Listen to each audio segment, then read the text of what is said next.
This channel does not promote any violent, harmful, or illegal activities. All content provided by this channel is meant for an educational purpose only. আজিকরের প্রাক্তন অধ্যক্ষের বিরুদ্ধে এবার আরো এক ভয়ানক এবং চাঞ্চল্যকর তথ্য সামনে এলো। তথ্যটা কি? সন্দীপ ঘোষ তিনি একজন অধ্যাপকের চিকিৎসকের ভুয়ো চিকিৎসক বলে দাবি করেছিলেন, যে চিকিৎসক প্রকৃত চিকিৎসক ছিল এবং সেই চিকিৎসককে জেল খাটানোর অভিযোগ। তিলোত্তমা কাণ্ডের মতো এই ঘটনাতেও প্রশ্নের মুখে টালা থানার ভূমিকা। বিহারের চিকিৎসক বছর দুয়েক আগে কাউন্সেলিং এ যোগ দিতে আরজি করে যান। কাউন্সেলিং এ যোগ দিলে তার এমবিবিএস ডিগ্রি ভুয়ো বলে দাবি করেন সন্দীপ ঘোষ। আপনাদের যে কথা বলছিলাম, প্রাক্তন ডিন অফ স্টুডেন্টস বুলবুল মুখোপাধ্যায় তার হয়ে দরবার করতে যাওয়া এ রাজ্যেরই এমবিবিএস পাশ করা আরেকজনকে ভুয়ো চিকিৎসক দাবি করে টালা থানার পুলিশ এবং তাকে গ্রেফতারও করা হয়। দুই চিকিৎসকের বিরুদ্ধে সাক্ষ্য দেন তিলোত্তমা কাণ্ডের নাম জড়ানো আরও এক চিকিৎসক দেবাশিস সোম। যদিও নির্দেশ প্রমাণিত হয় দুজন চিকিৎসকের বিরুদ্ধে, অভিযোগ যাচাই না করেই কেন তড়িঘড়ি চিকিৎসক পড়ুয়াকে গ্রেফতার করা হলো উঠছে প্রশ্ন। চিকিৎসক পড়ুয়ার ভবিষ্যৎ নষ্টের দায় কে নেবে সেই প্রশ্নও সামনে আসছে। গ্রেফতার হওয়া চিকিৎসক পড়ুয়ার আসন কাকে দেওয়া হয়েছিল সে প্রশ্ন তো উঠবেই।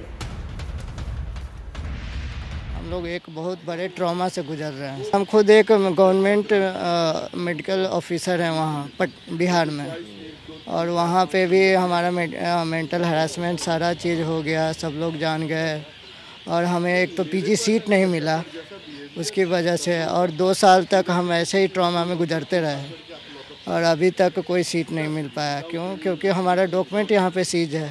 धप्पा लग गया ना, एक कलंक हो गया कि हाँ इसका डॉक्यूमेंट फेक है। अगल बगल वाले सारे तो यही नहीं मानते कि डॉक्यूमेंट फेक है, गलत फेक डॉक्यूमेंट से ये लोग डॉक्टर बना है। इसका हमारा मेंटली हैरेसमेंट हुआ है। जस्टिस चाहते হয়তো এ বাংলা অত বলতে পারে না, তো ল্যাঙ্গুয়েজ বা মিসকমিউনিকেশন হতে পারে। অনলাইনে যখন চেক হচ্ছে সমস্ত সার্টিফিকেট অরিজিনাল, এখানেও তো ওই জিনিস ছিল। তুমি MCI of the online contact করে নিত, 7 দিন মধ্যেই তো প্রুফ হয়ে গেছিল কি আমাদের সমস্ত ডকুমেন্ট অরিজিনাল। এখনই তো আমরা বেল পেলাম।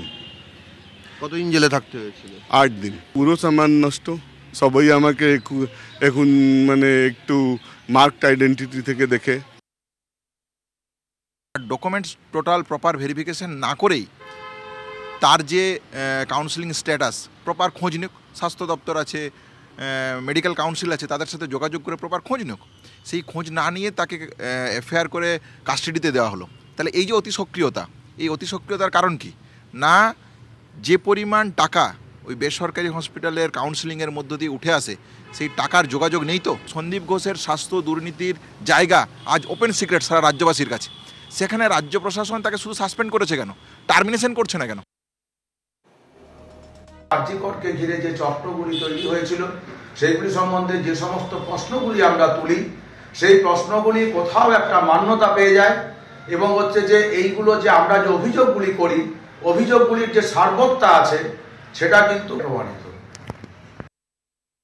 তিলোত্তমা কাণ্ড হোক বা এই ঘটনা, দু ক্ষেত্রেই সেই সব কুশীলবদের দেখা যাচ্ছে যাদের বিরুদ্ধে সন্দীপ ঘোষের জামানায় দুর্নীতি, তথ্য প্রমাণ লোপাটে যাদের নাম জড়িয়েছে, দেবাশিস সোম, বুলবুল মুখোপাধ্যায়, সন্দীপ ঘোষ স্বয়ং, এবং সেক্ষেত্রে টালা থানা আবার প্রশ্নের মুখে টালা থানার ভূমিকা।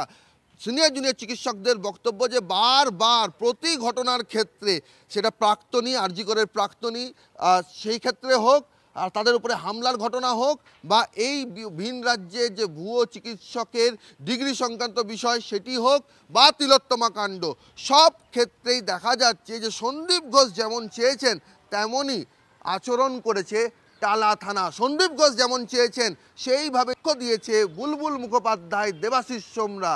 আর এখানেই সিনিয়র জুনিয়র চিকিৎসকেরা বলছেন যে এই কাউন্সিলিংয়ের পিছনেও দুর্নীতি ছিল কিনা, কোন উদ্দেশ্যে একজন আসল চিকিৎসককে নকল বানিয়ে তাকে জেল খাটানো হলো, তার পূর্ণাঙ্গ তদন্ত হওয়া প্রয়োজন। ক্যামেরায় সমরের সঙ্গে সৌরভ দত্ত, টিভি 9 বাংলা, কলকাতা।